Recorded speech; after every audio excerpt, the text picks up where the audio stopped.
আমি আমার হাতে যে ব্যাঙ্গেলসগুলো পরেছি সেইগুলো আমি ওয়াটার বটল দিয়ে বানিয়েছি। চলো কীভাবে বানালাম সেটা তোমাদের সাথে শেয়ার করি। তোমরা এরকম ওয়াটার বোতল নিয়ে নেবে, তোমরা যেরকম সাইজের পরতে চাও সেরকম সাইজ অনুযায়ী কেটে নেবে। আমি একটু মোটাই পরতে চেয়েছিলাম তাই মোটা করেই কেটেছি। আমি এখানে 4টে বানিয়েছিলাম। এখন তোমাদের দেখাচ্ছি 4টে আমি এর থেকে বেশি বানিয়েছিলাম। তো এখানে একটা গ্যাস লাইট নিয়ে ধারগুলি একটু করে পুড়িয়ে নিয়েছি যাতে শেপটা অন্যরকম চলে আসে। তো এরপর আমি এটাকে কালার করে নেব, তোমাদের যেটা মন চায় সেরকম কালার অনুযায়ী কালার করে নেবে।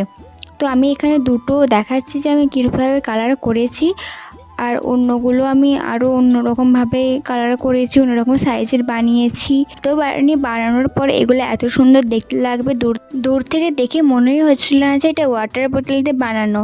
তো আমি এইভাবে অনেকগুলো বানিয়ে রেখেছি, যে আউটফিটের সঙ্গে যেটা ম্যাচ করে আমি তার সাথে সেটাই পরি। তো এটাই ছিল ফাইনাল রেজাল্ট। দিকে বলো কেমন।